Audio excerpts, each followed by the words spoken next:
For the next few minutes, we want to talk about what you can do before an interview. Preparing for an interview begins long before you're even asked to do one. In many countries, the news media has become a powerful medium for transmitting information and for shaping images and opinions. You need to spend some time learning about the media. The only way you can do that is by watching and listening to various news programs and reading your local newspapers and magazines. Also, analyze the media in your country. In the Public Affairs Manual, it's suggested that you keep a list of the names of key reporters and the types of stories that they cover. Reporters who write about religion, social issues, medicine, education, human rights, or family are likely to be interested in Jehovah's Witnesses. Your media contact list is like a territory that must be worked regularly. Your key reporters are like return visits. The more time and attention you give them, the more likely they will produce good results.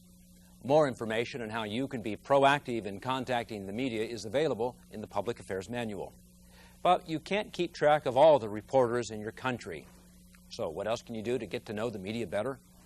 Well, here's a suggestion. When watching television newscasts, you can notice the differences between live and taped interviews. Take note of the lengths of both live and taped interviews. If it's live, do they take questions from viewers? Pay particular attention to how questions are asked by different reporters, and check to see if the story appears fair. Live interviews are like a double-edged sword. They can't edit you, so that's good. But on the other side, you can't control what's being asked. And that's also true with radio shows. In your country, you may have noticed a big difference between radio talk shows and newscasts. Newscasts will generally try to be fair and balanced. Radio talk shows are sometimes designed to be shocking and inflammatory. We would want to avoid those types of talk shows. However, some radio talk show hosts are fair. The only way to know the difference is to listen to a broadcast and learn. You can also learn much about the media by reading your local newspapers and magazines. Is a particular magazine or paper considered fair and for general readership? Or does it tend to be sensational and shocking? Is it politically biased? In the newspapers, magazines, and other print publications in your country, notice that there are sections like business, real estate, local lifestyles, even religion. Become familiar with how stories are written in each of the sections. Do they appear to be fair and balanced? Good point. Now remember, fair story is not necessarily one that reports only your side. To be fair, a journalist must present the other viewpoint. And sometimes that could mean the viewpoint of those who do not agree with Jehovah's Witnesses. If there is a good balance of positive statements as well as negative ones, then we should count the story as being fair. Even though you may have many years of experience as preachers of the good news and as public speakers, don't rely totally on that experience. Talking to a reporter is different. Do practice interviews. Good suggestion, Patrick. Yes, practice would include getting yourself accustomed to responding to unexpected questions and to seeing how you will look and sound on the video. We know that some brothers have done exactly that in their preparation for interviews, and they have seen some good results come out of it. Let us show you what could happen, though, without preparation. Mr. Palacia, thank you for meeting with us today. It wasn't easy getting an interview. You must be a very busy man. We are. I just got back from Italy, France, Germany. I had to take care of some problems over there. Oh, you must be very important to this operation. Well, actually, we've been talking about this crazy idea. Some people think that we're a cult. Well, why would anyone say that? Oh, you know, we don't take blood, we break up families, we disfellowship, all this type of nonsense. That's interesting. I've never heard that phrase, disfellowship, before. Well, looks like we're ready to start. You ready, Mr. Palacia? Yes, I am. Mr. Palacia, even as we speak, 18-year-old Joey Jones lies in a hospital bed hovering on the brink of death. His parents, who are Jehovah's Witnesses, refuse to authorize a life-saving blood transfusion. My question is simple. Why won't the Joneses help their son? And is it true that your church will not allow blood transfusions even if it means someone's life?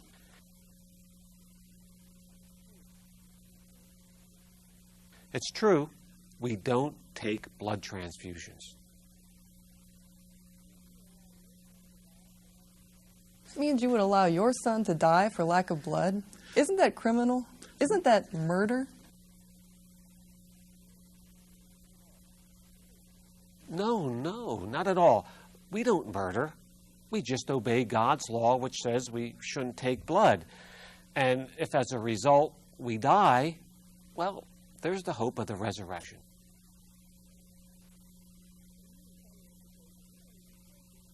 So you mean to tell me, Mr. Placia, you don't even care if this boy dies. He'll just go to heaven. You're twisting my words. I didn't say that.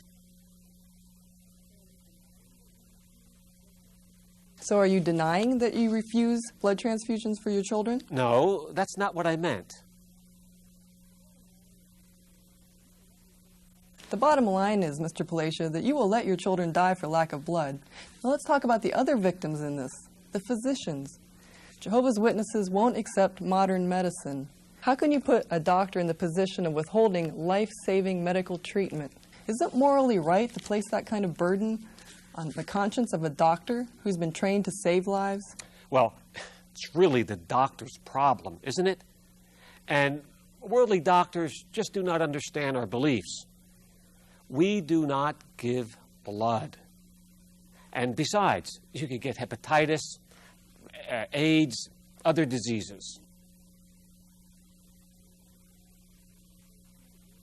Yes, what about that? Isn't it true that your church exaggerates the risks of blood in order to frighten your members? No, but I'm sure the risks are very high. Exactly how high? Well, I don't have the exact... You don't know the answer, Well, do no, you, Mr. Placia? I don't have the exact Isn't it statistics. that kind of blind faith that has led thousands of Jehovah's Witnesses to their grave because of your church's misguided policy on blood? Answer the question, Mr. Placia. That's totally false. I know where you got those ideas from those apostates. They're just disgruntled and upset because they're disfellowshipped, and they are spreading all these type of lies, and you are believing it.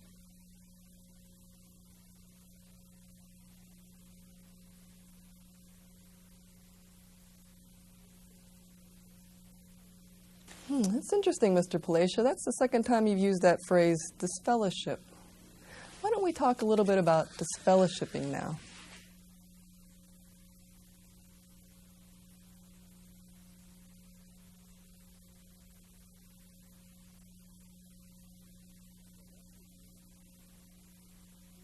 So let's review what you can do now before a request for an interview is even made.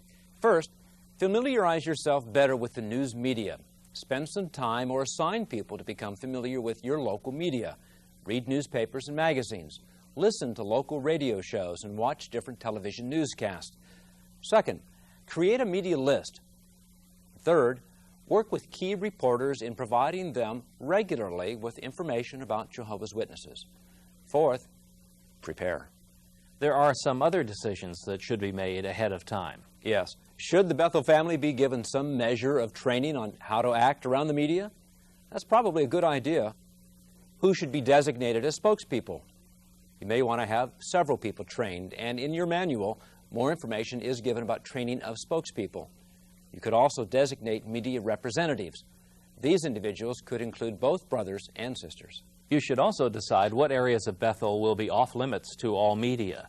Now, be reasonable and consistent. For example, when a television news crew or a reporter walks into the reception lobby of your branch, he will immediately begin taking in information for use in his story.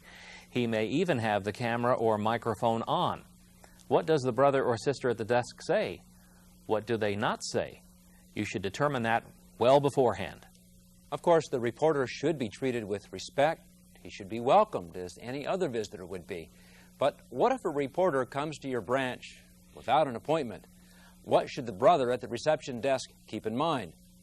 Well, the brother should be friendly, obtain the name of the reporter, ask him if he has an appointment, and contact the public affairs desk or the appropriate department. Depending on whether someone is available to speak with him, he could be told that it is not a convenient time and that someone could contact him later. Make sure, though, that he is given a specific time. You will also need to decide what records, if any, you will want to give to reporters. Generally, whatever financial, personal, or other records we have published, we can share with reporters. Beyond that, we are like any other religion, not obligated to open our records. All right, you've done your homework and you're all set. You hope. Suddenly that day comes, a reporter telephones and requests an interview. Now what? Well, always remember, from the minute you say hello to a reporter to the time you wave goodbye, you are on the record. That means anything you say may be quoted, even recorded, and you don't know it. Even if a reporter tells you we are off the record, you may not necessarily be off the record.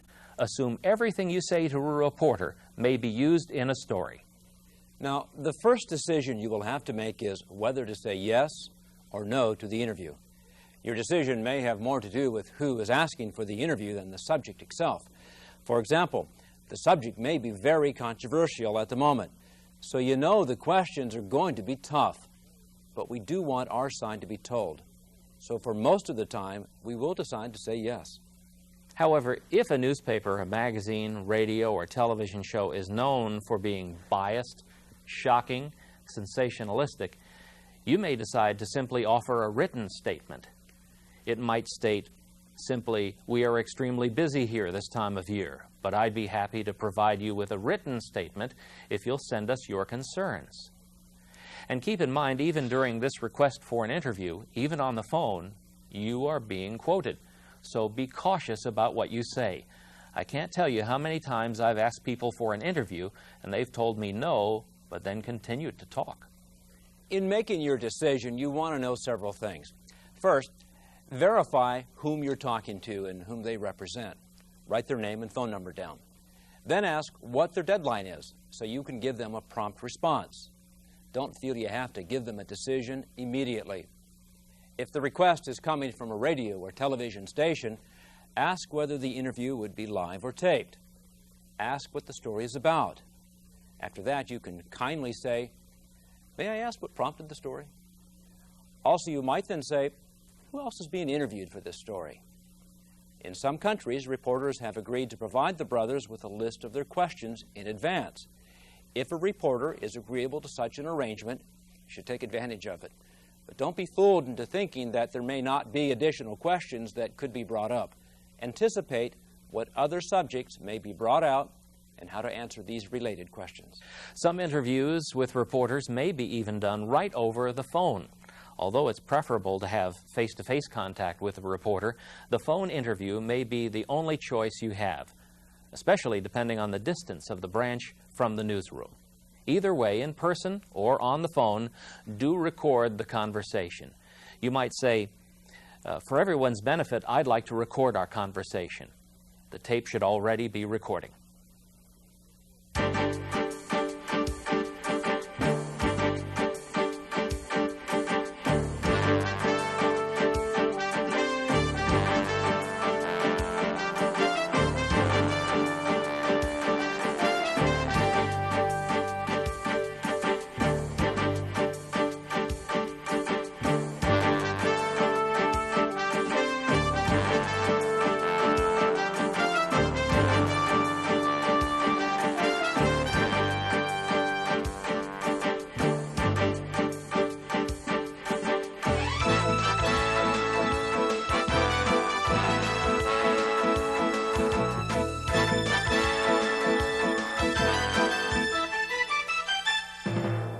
Let's talk about reporters in general. First, in the media, like in every profession, there are good and bad reporters, and you'll find that not all reporters are alike.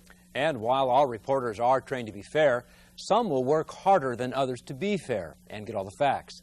But reporters, like everyone else, have opinions or a bias. So since they have a bias, what should you expect from reporters? First, be sure you're even talking to a reporter. If you're talking to a newspaper editor, for example, he may be writing an opinion piece for the newspaper and therefore not obligated to write a balanced story. Freelance writers or writers who research articles and try to sell it to a magazine or newspaper who will buy the article are not necessarily journalists and may tend to write articles that are slanted. Here is where it pays off to know your media ahead of time and to have a discerning mind. But if it is a reporter you're talking with, no matter whether they're from broadcast or print, you have the right to expect them to be fair and balanced. Keep in mind, though, balanced means they will write or air charges or allegations you don't necessarily agree with, but they will get all the facts straight and will present our side fairly, without a biased slant to the story. Let's talk a little bit about bias and how to manage it in a reporter. The first question is, what is the bias or opinion of the reporter? Is he antagonistic or sympathetic or simply unsure? You can tell a lot by being discerning. What is his overall attitude, posture, facial expression? Does he seem friendly or distant? But a word of caution here. Some reporters may only act friendly to gain your confidence. Unfortunately, that's right. So if you haven't already done so, and if the answer isn't already obvious because of news events, ask the reporter what prompted the story. Was it his idea? If it is the reporter's idea, then he wants to do this story because he is interested in it. And that means two things. He will likely work harder on the story, and he will have a stronger bias, one way or the other on the issue. To help you get a better understanding of what we mean, let's take a look at an example where a reporter's bias is clearly evident. You'll also see from this demonstration the pressures which reporters face and how these can have an effect on the interview. What? You're kidding me. We're on it. Thanks a lot. Greta. What happened? You won't believe this. We've got a bunch of religious fanatics over at the hospital. There's a little kid lying in bed, apparently at death's door, and these people are refusing to let the doctors treat this person. Can you believe that? Who are these people? Give me some more information. What do you they're mean? those nuts. You know those fanatics? And we need to get over there and get this story on the air. It's a good story. You know, it's 4 o'clock. If we want the story for 6, we barely have enough time to get the live truck going. Don't worry about it. We can pull up some detail off the internet. We'll get that to you, but we really need to get on this thing. What am I going to get? Who cares? Fill your 2 minutes. We'll take care of the rest, okay? Okay, you're the boss. Here's the lead. Another child may die because of the blood issue. Live at 6? The important thing to do is to manage the reporter's bias. You may not change it, but at least you may be able to avoid feeding a negative bias. For example, if you discern from his or her questions that they believe that Jehovah's Witnesses are a cult or secretive, that our leaders live lavishly because of donations, show them where a branch committee member lives and where others in the Bethel family live. Invite them to have a meal with the Bethel family. You can find out more about the bias of the reporter by asking certain questions yourself. One question you may want to ask the reporter is, I don't want to waste your time telling you what you already know. How much research have you been able to do? It's always good to know how much research the reporter has put into the story. If they haven't done much research, that may suggest they're a little bit lazy. It could also suggest that their news director may be putting them under intense pressure to come up with a breaking story, as was demonstrated for you. But if the reporter has done her research, did the information come from apostates, from encyclopedias or other reference books that have inaccurate information about Jehovah's Witnesses? Your job would be to provide her with accurate information about Jehovah's Witnesses. This shows how important it is to try to correct misinformation in reference books, doesn't it? A reporter's research material may well come from there. Once you have some of this information as background, you can help the reporter get his facts straight. You can't guarantee he'll get it all right in his story, but at least you'll have done everything you could to be sure that he did. A little bit later, we'll talk about what to do if a reporter does not get the facts straight. You might also be wondering how much time to give the reporter. Basically, that's up to you. It's your time. Give what you feel is appropriate. If you feel the story is important enough and you want to give the reporter plenty of time to do interviews and get the facts straight, you may set aside several hours. However, if it becomes obvious at some point that the slant will be negative no matter what you do or say, why waste any more time than you need to? Here you might simply say, I would be happy to talk with you. However, you caught us at a very busy time of year right now, but I can give you 30 minutes. Say tomorrow at such and such a time. That way, you're not avoiding the reporter. You're being honest, as Jehovah's people. What time of year are we not busy? Let's get more specific about what to expect from certain types of reporters. We'll talk first about print reporters. Reporters from newspapers and magazines can do a whole story and never see you or the branch facility. They can do it all from the comfort of their office and simply interview you over the phone. They don't need or often use a microphone to record their interviews. Being interviewed over the phone can pose problems, however. The reporter can misunderstand what you say over the phone. So if possible, ask that he take the time to visit you personally. That may make you nervous, but it's harder to be critical of someone if you know the person, if the reporter meets you face to face, hears a little about yourself and your family. Human nature is he will be more sympathetic. So urge him to come and talk to you in person. If he can't because of a tight deadline, be prepared to record the phone conversation. Let him know you're doing so for your protection and his. He may not like it, but the fact of the matter is it will force him to be more careful and to quote you more accurately. As we have already mentioned, television and radio reporters will do live or taped interviews. If you're not prepared, live can be very intimidating, especially if live questions will be taken from people watching or listening to the interview. You should prepare in two ways. The first is the one that we emphasized earlier. Get to know the various types of media in your area. Under what circumstances would you choose to accept or decline requests for live interviews?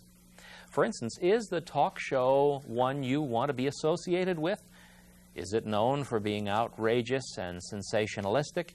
If you know ahead of time that a show has a reputation for being sensationalistic, it may be best to decline the interview request. But if a radio or television show is known for tackling serious issues fairly with a host that is not combative, a live interview request is worth reviewing. A second factor to consider is the subject. Many times the subject will be controversial, but that doesn't necessarily mean we don't want to respond. It may be the only opportunity we have to tell our side. In a taped interview, this is probably what you can expect to see. A video camera set on a tripod, one or more lights, and a microphone they either put in front of you or clip on your tie or shirt. If you're sitting down for the interview, it may go on an hour or more. If you're standing for the interview, it will likely be shorter. But either way, typically only 15 to 20 seconds of what you say will ever air. Generally, right before the videographer starts recording, the reporter will hold up a white piece of paper for what is called a white balance. This helps the camera see the correct colors under different kinds of lighting. While the photographer is setting all this equipment up, the reporter will ask background questions for general information, but not the hard questions they've come to ask. Still, respond as if the camera is already recording. Also realize that either before or after the more formal portion of your interview, the photographer will still be recording, videotaping from different angles, or they will ask for a tour. So don't have anything that is private in nature or confidential letters from another branch in the room that you don't want them to see on camera. And remember, you're still being interviewed, just from a different angle or in a different location, perhaps as you walk about the Bethel home. Now comes the hard part, answering questions.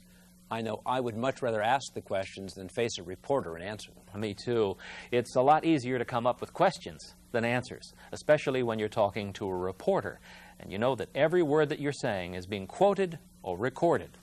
However, there is a scriptural principle that applies here and will help you answer reporters' questions. It's found in Proverbs 10:19. And there it says, "In the abundance of words there does not fail to be transgression, but the one keeping his lips in check is acting discreetly." So, when it comes to answering questions, less is more. Don't give long, rambling answers. Do keep your answers brief and to the point. Usually, just a few sentences will suffice. Most reporters will probably prepare their questions ahead of time. They'll spend time deciding how they want to frame their questions and in what order they want to ask them. Some questions may be deliberately designed to get a controversial answer, and the question may be couched in such a fashion that if you answer it directly, you present a misleading picture. If the question is inflammatory, ask the reporter to rephrase the question. Make the reporter get the question right. A reporter may ask a question that is based on false information. If he does, don't accept it. Do make the reporter rephrase the question. Once you've answered the question and corrected the misinformation, don't offer more than you need to. Let the reporter come up with the next question. Sometimes a reporter will make a statement, then ask a couple of questions, and you're expected to answer only the last question. But your answer will be considered to apply to both questions and the statement. Well, don't accept what they call a triple threat. Do break the questions down. Respond to questions and statements individually. Be sure your answer is accurate. If you don't know the answer, say so, and add, you'll be happy to find the answer for them. So, don't speculate. And don't say, I think or I feel. Remember, you're speaking for all your brothers and sisters, not just you. So don't give personal opinions, but do be honest and straightforward. Always be truthful. Help the reporter to know the things you want him to know. Sometimes a question is designed to provoke you, get you angry. As the Apostle Paul said in Philippians 4:5, let your reasonableness become known to all men. Don't let the reporter get you angry or agitated. Don't be argumentative or get into a heated discussion. Do control your emotions. A television reporter would like nothing more than for you to get angry and lose control. Stay calm.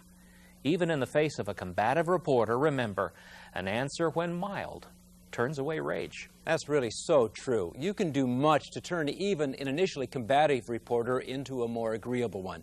He might have been approaching the story based on false information, but once he gets the facts straight and gets to know you, the story that may have started out to be negative could end up positive.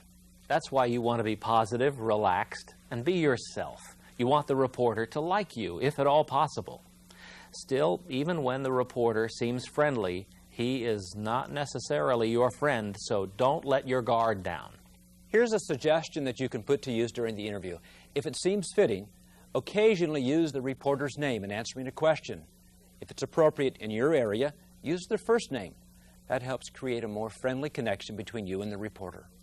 Also, have a recurring theme woven throughout the course of the interview. Regardless of the question asked, if a reporter seems concerned with families and blood transfusions, a theme might be how our faith is good for families. You could talk about how we help people overcome debilitating addictions to drugs, alcohol, tobacco, betel nut, and gambling, or how we help our young people avoid juvenile delinquency. Simply put, you could address the truth that we teach. Or if the issue in your area seems to be that people believe we are a cult or just a local or American sect, a theme might be our peaceful worldwide brotherhood.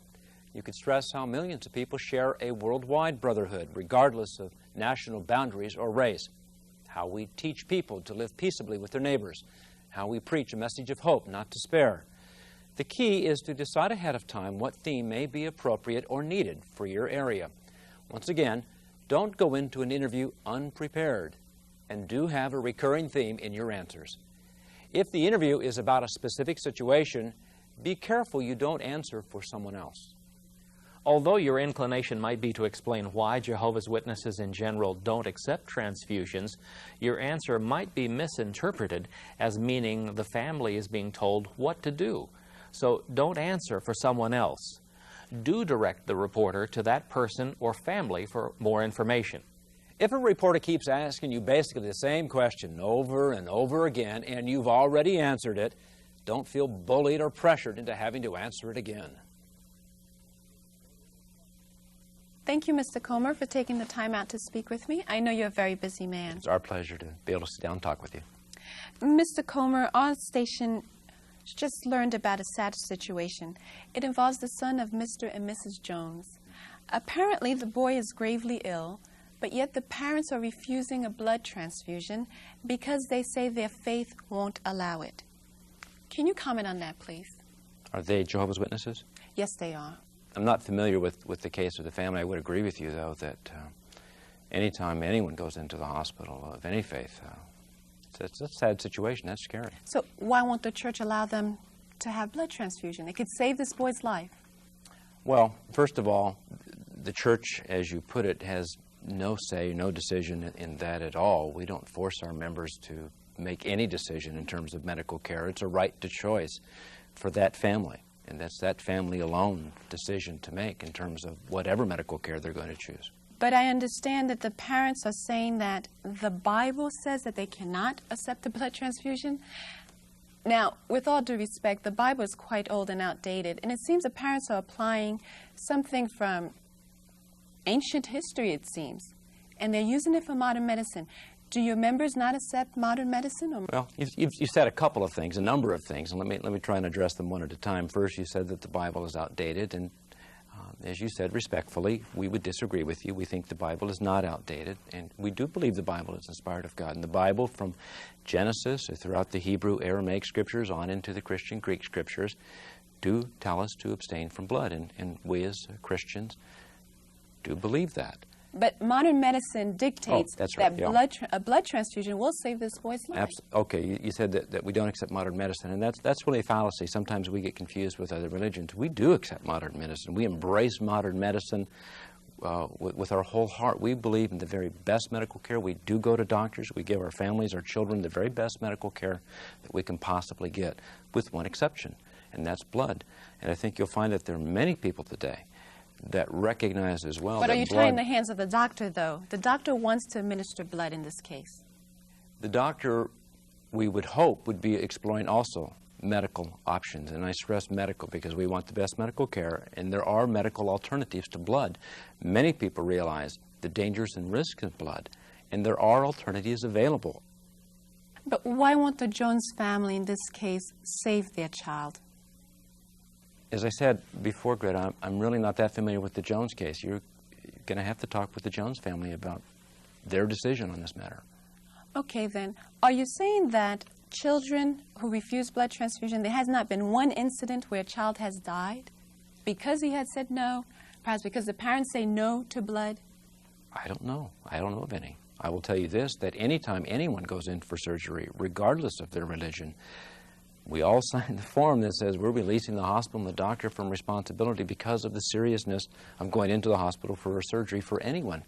There are no guarantees, but Jehovah's Witness or not, when we go in for surgery. But you do know that some hospitals have had to obtain a court order in order to force a blood transfusion. So the courts are recognizing that perhaps the Jehovah's Witnesses are wrong. Many court decisions, as you recognize as a journalist, I'm sure realize that not all court decisions are correct and stand. Sometimes court decisions are overturned because sometimes court decisions, frankly, are wrong. There are medical alternatives, and sometimes perhaps the courts, or perhaps the doctors that are involved in a particular situation may not be aware of all of the facts, may not be aware of the alternatives. Interesting. Now, Jehovah's Witnesses, do they, in this situation with the Jones family, is the couple going to pray over the child? Is that how they're going to perhaps save this child? Because they're not accepting the blood transfusion? As I said, don't confuse us with other religions that don't accept health care. We want the best medical care we can possibly get for our children. But you're not accepting blood. But we are accepting... Blood is an acceptable form of medical care. We are accepting all forms of medical care other than blood. And as far as what the Jones family is going to accept, that is up for the Jones family. You'll have to talk to them. I don't know what else to tell you about the Jones family. Thank you, Mr. Comer. Thank you. And if a reporter is argumentative and doesn't want to move on, then you might have to end the interview. There really is nothing else to say. Obviously, the reporter has an agenda, and the agenda is not going to favor you in any way. However, just because you've said the interview is over doesn't mean the reporter won't keep asking the question or similar ones. But be firm, be polite in saying, I'm sorry, but as I said, since you can't seem to get past the question I've already answered, we might as well not waste each other's time. At this point, if the reporter refuses to stop and the camera is still rolling, you might have to actually leave the room. Have someone else in the room ready to escort the reporter and the photographer off the property. If a reporter's attitude is combative or is obviously unfairly biased, kindly ask him, why is he acting that way? Generally, reporters want to be seen as fair. If they have been acting combative and didn't realize it, sometimes bringing it to their attention, especially if a camera is rolling, will help. Another suggestion, during a television interview, sometimes spokespersons are confused about where to look. Rule of thumb is, do what is natural.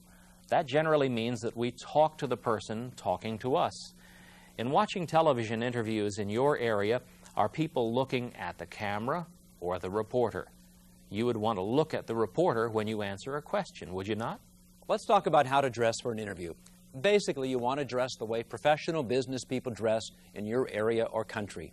In the Western world, that usually means suits. You don't want to appear too casual or too formal. If you're going to be on television, we recommend brothers wear a suit, if, of course, this is possible. A dark suit looks better on television, especially with a nice red or yellow tie. Dark or striking colors show well on television. Of course, you could determine what would be best depending on the local situation.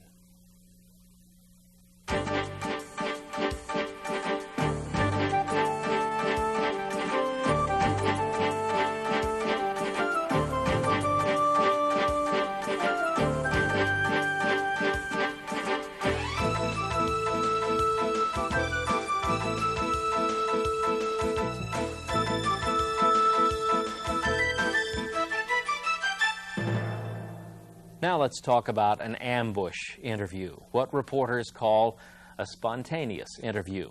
This is when you're walking to or from your car or a building and suddenly a television reporter and photographer surprise you and start asking you questions with a microphone shoved in your face and the camera is recording. That doesn't look like much fun, does it?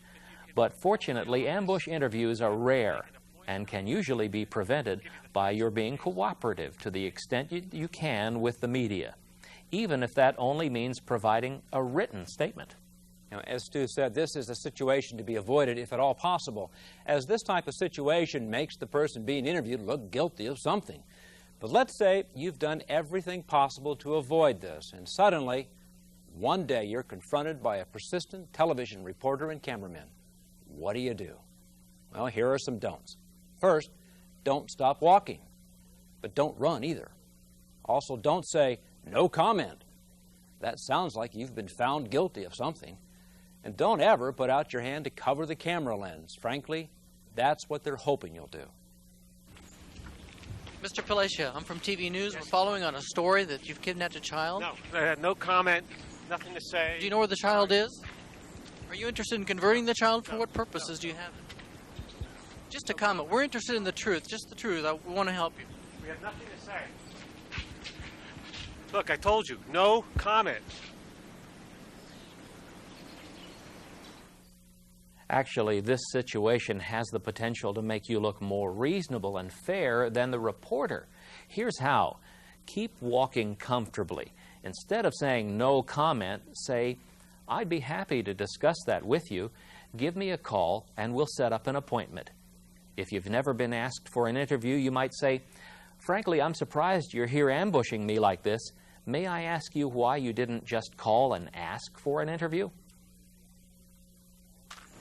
Come on. Mr. Palacia, I'm from TV News. We're following on a story that one of your members has kidnapped a child. Is that true? I'll be glad to discuss the subject with you. If you can call my office and we can make an appointment, I'll be happy to give you the facts on the case. Okay? Please call me.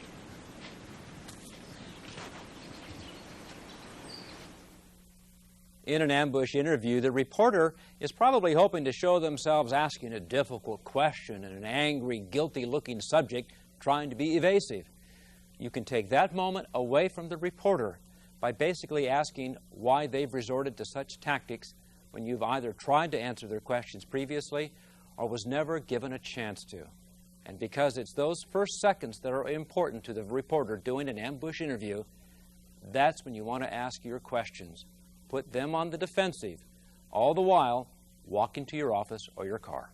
If a reporter ambushes you and you were never given an opportunity to do a formal interview and answer questions, complain to their boss, usually a news director. Explain how you were never given a chance to do an interview and that the reporter is deliberately trying to sensationalize the story to unfairly make us look guilty.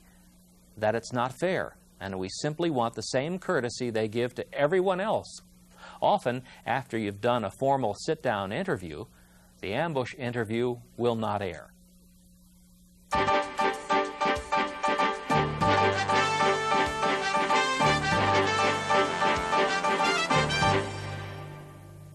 So the interview is over. You naturally worry a little bit, but then you watch or read the story, and your worst fears are realized. You looked awful, and your quotes aren't what you wanted to say at all. You start thinking, oh, I should have said this, or I shouldn't have said that. You might even start thinking you did a bad job, or worse, you might think we shouldn't do any more interviews. But is there such a thing as a bad interview in terms of how you answered questions? Not really. Think about this. In our preaching work, if people don't listen to us, are we doing a bad job? Do we stop preaching? Of course not. We're honoring Jehovah with the best that we have. But we keep making the best better by following suggestions in the Theocratic Ministry School and service meeting. So, too, with doing interviews. We give our best and make them better by learning from experience.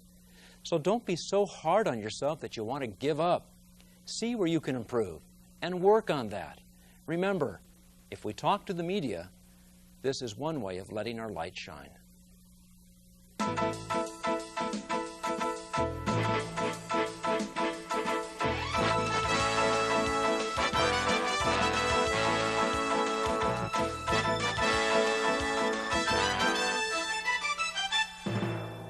There is some curiosity as to how a news department is made up. It may vary from country to country, but there are some general rules. General managers are responsible for keeping a television station's license. There's nothing more important to a general manager than his job, or her job as the case might be. And so a general manager is going to make sure that his or her news department is going to have the tools, so to speak, to get people to watch. There is a news manager, perhaps a news director or an executive producer who is in control of that newsroom from the budgeting standpoint, from hiring and firing, and from setting an editorial tone. Underneath the news director, you might have an assistant news director or someone else designated as an executive or senior producer. That person generally creates what we call flow of the day. Checks behind the reporters to make sure that the news director's thought pattern or his tone for that particular day is being followed through. Now, the person who operates in that capacity, be it an assistant news director or an executive producer or a senior news management type, would then interface with the show producers. A show producer is a person who is responsible for the organization and stacking of the newscasts that you actually see on the air, meaning all the stories are lined up by this person. The news producer is also responsible for talking specifically to reporters in his or her particular newscast about the tone of their stories so that the lead-in, those words that are said before the video comes up, or the tag, the words said after the video goes off, is consistent with the story content of the day. So those are people who have control of the editorial process.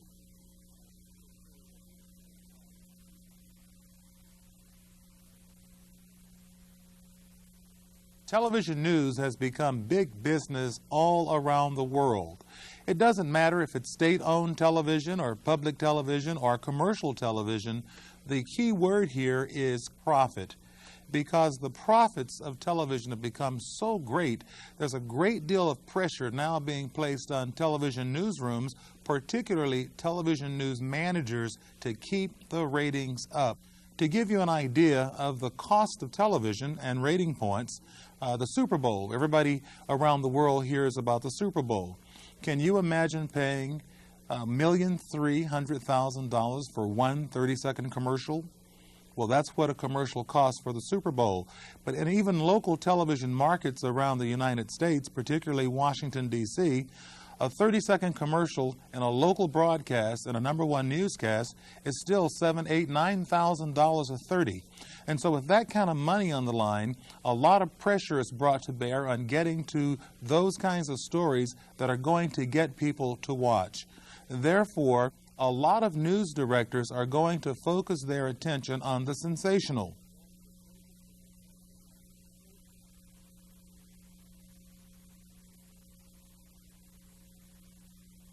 People have now come to expect that when they watch television, they're supposed to see some breaking, some exclusive, the inside story, the hidden video.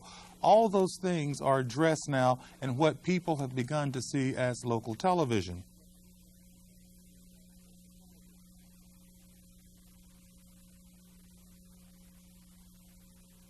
If you're trying to get in contact with somebody in a news department, remember, if you know someone by name, it is a lot easier to get your message across to the person. You can generally get that information by simply calling the station and asking for the lineup. They'll tell you that. People like to be referred to by names. If you're going to send information to a newsroom, today people use the internet as a means of communication as well as the reliable old fax machine or a simple phone call. And so it's very important that you send news releases to news departments to put your spin on the story. Get your message to them as early as you can.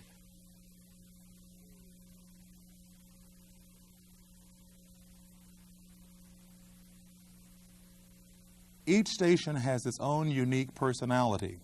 If you're going to be approached by a news department, do some research on what that particular station's personality is. It will go a long way in helping you decide the type of approach you might want to take in terms of a story. But never lose sight of the fact that they're coming to get the story because somebody thinks there's a message in it that's going to attract viewers to the station. If the person comes with the bias that the organization that they're approaching has something to hide, that reporter probably feels that it's going to be his or her job to bring out the truth. The truth is as that person sees it or as that person believes you are telling it. They're all going after the story. The story is what turns. It is the story that makes the news department profitable. The purpose of this video was to consider the skills and practical points we need to keep in mind before, during, and after a media interview. Obviously, brothers, we could not consider all interview situations. We have learned that discernment and good judgment are essential. For those who are spokespersons for Jehovah's people, practice is the key. Practicing, preferably on video where available or on audio tape, will help you see better how you come across. This will build your confidence and skills so that you can better handle a crisis situation that demands a quick response. Consider this, brothers.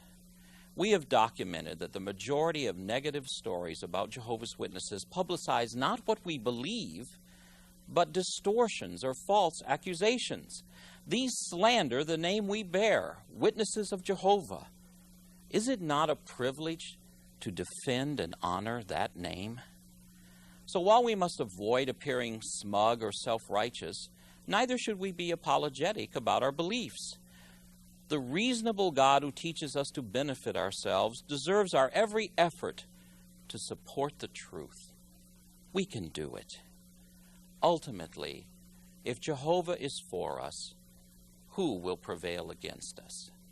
Therefore, we must continue to let our reasonableness become known to all men.